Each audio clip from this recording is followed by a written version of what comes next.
Gerry. How are you? I am wonderful, Phoebe. It's a great Yeah, day. yeah, I can see. Welcome to our podcast. We are honored to have you in our podcast. Well, thank you.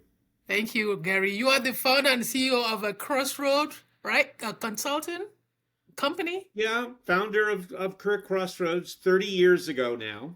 Okay, okay. So it's been a long run, Hmm. but it's been enjoyable. And I now can I see. have the president of Career Crossroads, Chris Hoyt, Okay, now is in charge, and okay. I get to do whatever I want. So life is good. Oh, okay. Good for you. I'm happy. Something I like. You said you're a lifelong student of hiring practices and better wine. Why better wine? I'm a fan of good wine. Okay. Okay. So I enjoy that a good deal, and Okay. I am for the most part, what motivates me is continuing to learn about recruiting. Yeah, that's exactly why we're here today. So today we're going to look at the impact of AI on recruitment and talent placement. Your leadership and how it has impacted or what you see is going on. But we're not going to take your time. It's going to be 30 minutes podcast. And we're going Okay, to going to be in three major areas of conversation. It's not an interview, it's a conversation. So we're going to look at your background and the industry trend you're seeing. We discuss the current challenges and vision you have for the crossroad. Then we'll wrap things up and see if there's any next step and see if there's any possible solution, and what's next for you. Is that okay? that's fine. That sounds like a good use of our time, right? Yep, that's a good Okay. use of time. So yes, so I'll follow your lead. Okay, I appreciate it, sir. Thank you very much. So let's start. Let's dive in. So can you share a bit about your role and how you fit into Crossroad big picture? Well, Career Crossroads was founded by me in 1996, actually 1995. So Wow. 30 years ago, right at the end of the year, around December, Wow. I had gotten some information that said I could speak at SHRM's national conference in 1996. Mm. And that's really what the spark was, because they said that if I did speak and had a book, Mm. that they would promote it. And Okay. so myself and my first business partner, Mark Mailer, Mm-hmm. looked at each other and we said, a book. Now, how hard could that be? Mm-hmm. And so we began working on a book and we began to engage around this whole issue. Mm-hmm. Um, Let me just do one thing. Okay, sir.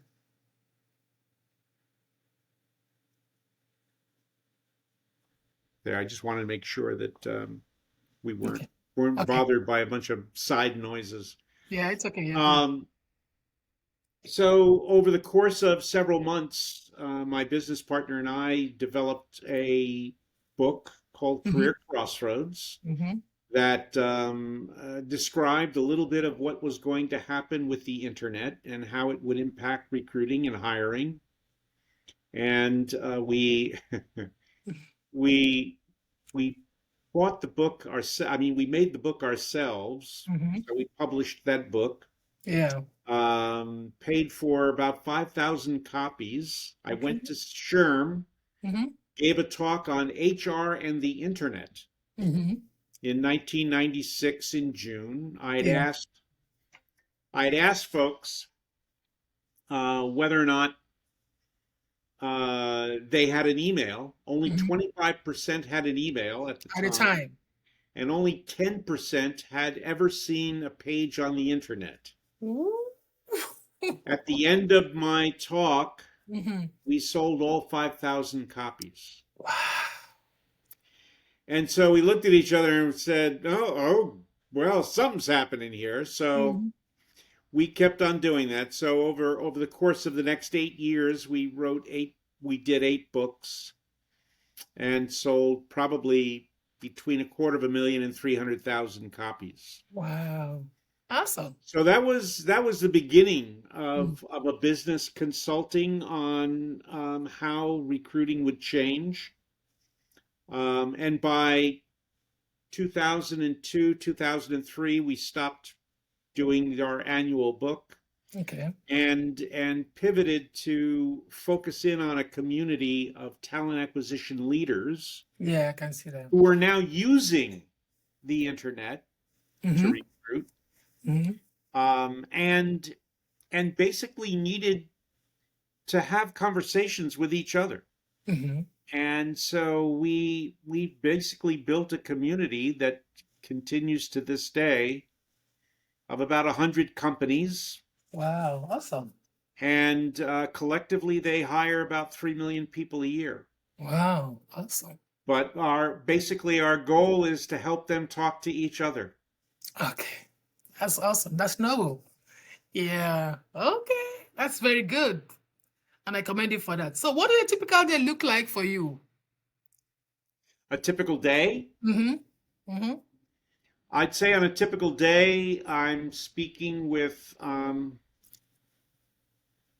to 20 people Okay. every week. Mm-hmm. Career Crossroads Mm-hmm. with Chris Hoyt, Mm-hmm. Barb Roos, Mm-hmm. and myself, who are really the three major players at Career Crossroads. We Mm-hmm. have several others who are helping us out in a variety of ways. Okay. But every week we have 2 virtual meetings on average. Okay. Today we had a lecture, for example, on AI, Mm-hmm. with about 50 people involved in that. Wow. Yesterday we had a conversation with about 50 of our members, Mm-hmm. on how Indeed is changing their policies and practices and some of their pricing. Okay. And our members basically had a nice conversation with one another about actions they could take um, to shift, perhaps, and influence a little bit of how Indeed continues. Okay. So, And you, it's a lot of conversations that are going on every yeah. week, mostly virtual. Mm-hmm. And then 5, 6 times a year, we do a day and a half meetings with our members Okay. at one of our members' corporate headquarters. Mm-hmm. They'll host it, and we'll have about 40 or 50 members fly in from different parts of the world. No. Awesome. So can I clarify? You keep saying Indeed. You mean Indeed the recruiting company, or you keep saying Indeed how they are? Um. Indeed is a company that Okay. I just want to make sure it's Indeed. has a large job board and Yeah, I is understand. doing a lot of other things as well. Definitely, definitely. That's why I want to clarify because There are people who they basically supply services and solutions yeah. to companies that help them recruit. I know. I want to know that's what you're referring to. I know. That's what I was referring to. Yeah. Thank you very much, sir. So, what major trend are you seeing in your industry right now? I think there's a lot of concern over the speed with which AI is going to impact and help reimagine everything that we do in recruiting. Yeah. Today, for example, if you had an opening, you easily might have 100 people apply. Yeah. And some jobs these days, hundreds of people are applying. Mm-hmm. And that complicates things because, as a recruiter working for an employer, Mm-hmm. You're working on a dozen or 24 of these open positions. Mm-hmm. And now the problem is you've got thousands of applications, all of which look surprisingly similar because the candidates are able to use AI to redo their resume to put their best foot forward. Mm-hmm. And at the same time, the recruiters have used AI to write their job description to make them look good. Mm-hmm. So you have a lot of complications, if you will, so that sorting out which of these many applications we should be going forward with is becoming a little bit harder than it used to be. Yeah.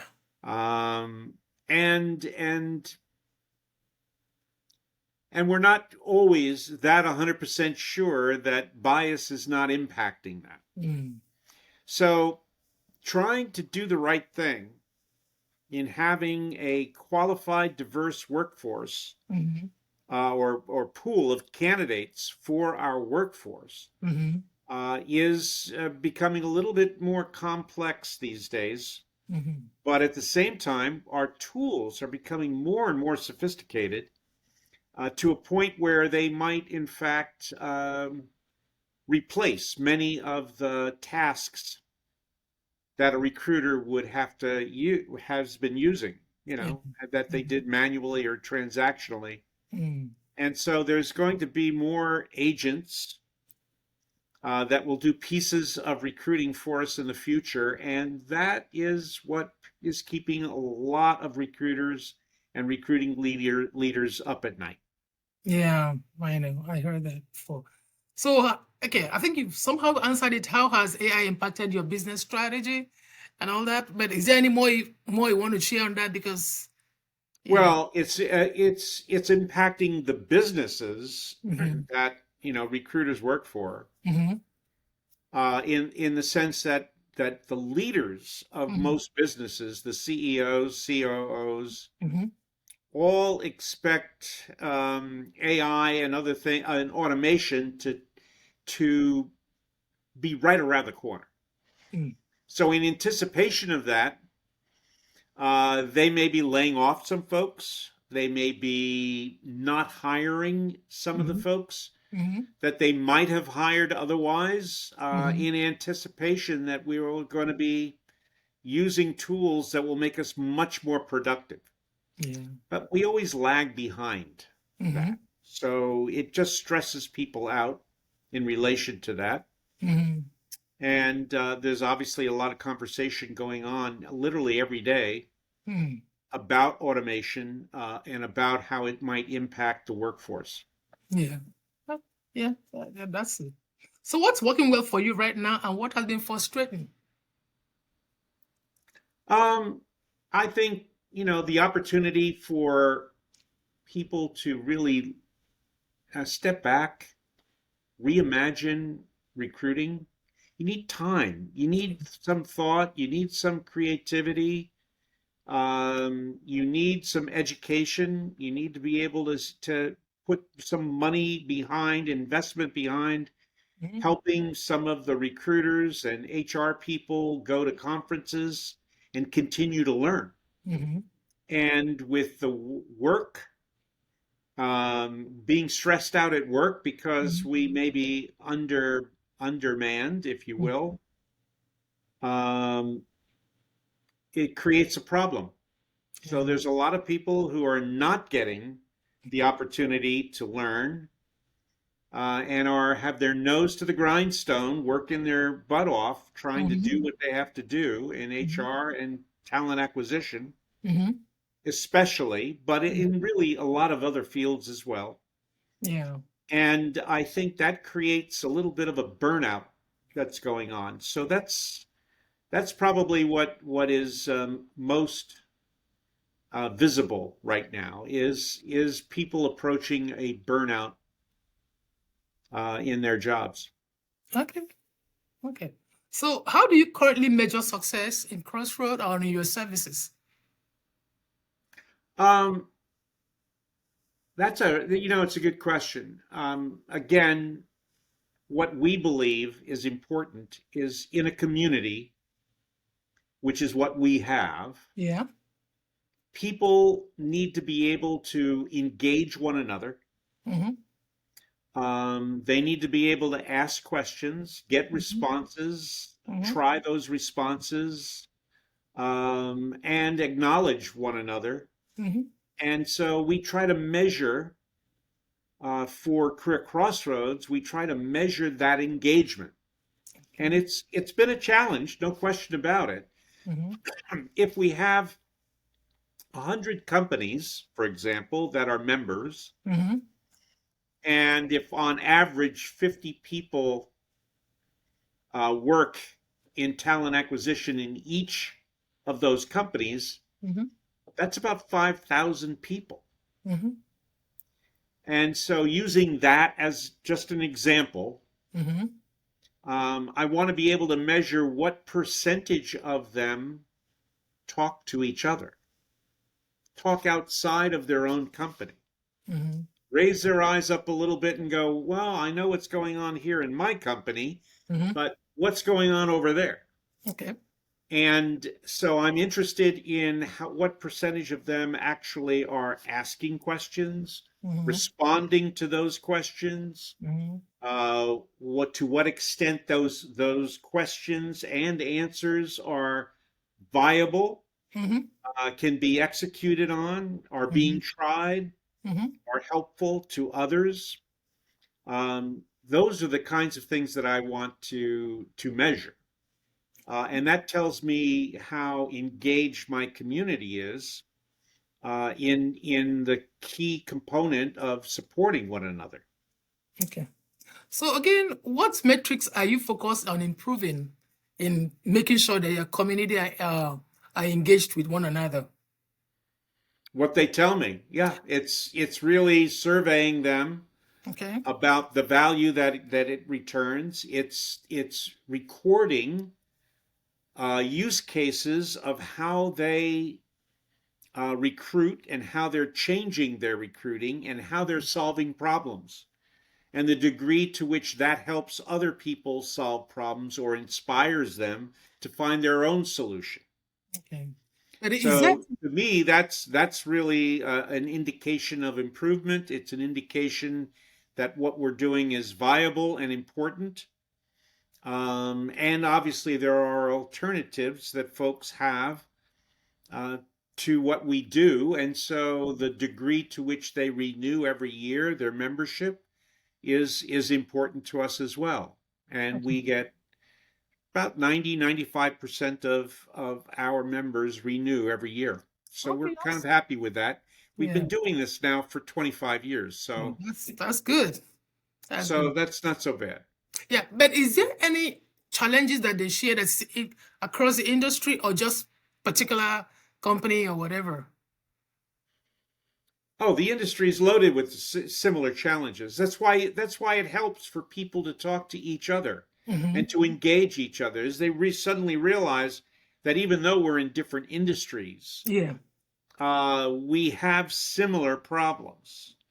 The solution that you use may not be the solution I use, but your solution might inspire me to think about more deeply Yeah. about what I need to do to solve my problem that is very similar. Okay. And it has to do with, you know, engaging people, selecting them, onboarding them, all of those general issues. There's so many different ways to do it. Yeah. Can you give me one specific challenge and solution that they've applied to? Well, the hardest challenge is satisfying the one stakeholder that has no supporter, and that's the candidate. Oh, okay. So for me, Mm-hmm. I am particularly interested in the degree to which employers pay attention to and invest in satisfying some of the candidates' needs Mm-hmm. to be respected, even though they may not be going forward, Mm-hmm. to be, to set expectations, to close when they're not going forward with them with Mm-hmm. something that's respectful Yeah. and that's understood. Yeah. Okay. Awesome. So where do you want Crossroad to be in the next 6, 12 months? Um, Surprisingly, we don't look for a lot of growth. We look Okay. for organic growth, Okay. more of an inflation kind of thing. If I can grow just 3 or 4%, I'm happy with that. Okay. It's not a matter of trying to get to another level. We maximize our efforts to be able to help people to build a platform that people can use, and we're very sensitive to the fact that we don't want to get beyond what our, the kind of personal relationships that we have with all of our members. Yeah. And that becomes the most critical thing. So in the next 12 months, I think what I want to see us do is continue to build new ways that we can collectively Mm-hmm. raise our voice and influence people who are out there Mm-hmm. who are having an impact on recruiting, but may not be recruiters. Okay. So, in the case of our government, for example, there is a lot of laws and directives that have been made Mm-hmm. state by state Mm-hmm. about pay, about transparency, about safety, about the use of AI, about Mm-hmm. any number of different kinds of things. Mm-hmm. And I do think that our industry Mm-hmm. needs to have more of an influence in terms of raising its voice about what we think is the right thing to do. Okay. So that when these laws and directives are made and passed, um, it fits the frame of what we think is the right thing to do and how we approach hiring. Okay. And so if we can make more of an impact, I think that's going to be important. One of the things that we have planned for 2026 is to take a delegation of heads of talent acquisition to Washington and meet with senators and other representatives. That's noble. Yeah. Awesome. Okay. So how again? Is there any specific goals or how you can track what you're saying now? First of all, you say your vision is not really about, it's more of organic, right? You know, is there any way you can track to make sure that at least you're growing, even if it's 1%, then The just, only thing you can do, honestly, Phoebe, yeah. is set goals. Mm-hmm. So and those goals, the goal of taking a delegation has to be met. If we Yeah. don't take a delegation, or we don't take any, or it's just us going down, Okay. it's not going to be a goal that is met. So there's that. Okay. If our members are not engaged, if they're not participating, if they're not attending the events, Mm-hmm. if they're not using the platform, then we need to find ways to shore that up, or make us relevant, or maybe we've just done what we've been able to do, Yeah. and that's kind of it. But we've been successful for 25 years Mm-hmm. building something that people say they want Mm-hmm. and demonstrate that they want it by using it. Yeah. So lots of relationships have developed as a result of that. And we see a significant number of companies whose commitment to building tools and processes and practices that meet every stakeholder's need, whether it be the candidate, the recruiter, Mm-hmm. the hiring manager, and the company. Yeah. So we need to look at how each stakeholder Mm-hmm. is treated in hiring, Yeah. and be able to share that information in a way that people will take an action. Okay. That sounds great. Okay. But I think the last question is that if you have a magic wand to fix just one thing in Crossroad that is holding you back or slowing you down, what would that be? Just one thing. That is easy. I think that one of the biggest choke points in all of hiring for hundreds of years is that Mm-hmm. we never really deal effectively with all those folks who express interest in our company. So if 100 people Mm-hmm. express interest in a job in your company, Yeah. and you only see 10 of them, Mm-hmm. the hiring manager only sees 3 of them, Mm-hmm. and one of them is hired, and none of them may be getting any feedback, Mm. we should be able to change that. Mm. All 100, Mm-hmm. with the tools we have today, Mm-hmm. especially AI, 100 people express interest, 100 people should get up to bat. Yeah. 100 people should be able to share to their satisfaction, not Mm-hmm. mine, their satisfaction, that they've competed for that job. Mm. And since 99 are not going to get the job, Mm-hmm. each of them deserves some level of feedback that helps them with future jobs. Yeah. And so I'm committed to putting my efforts Mm-hmm. into that kind of a world where 99 people who did not get a job feel that they've been treated fairly, Yeah. that they learned something as a result of their experience in applying to that job that helps them think about how to be even more competitive in the next job that they apply to. Yeah. Do you have any process or investment in place to get that going? Make sure that everybody that apply for the job gets some sort of feedback, whether being taken or not. Only in following the technologies and helping those capable of Yeah. experimenting with that Mm-hmm. think about it. Yeah. If you don't know what the world could look like that you Mm-hmm. want to be in, Mm-hmm. you're not going to necessarily do anything to change what you do. Yeah. But if we can hold up a view of a world that we want to live in, Yeah. maybe somebody, maybe you, Yeah. will be the person that Okay. experiments and proves me right. I That's think I'm what we gonna should get be back on you doing. on that. I think I'm gonna get back on you on that because that's exactly what I want to do with you.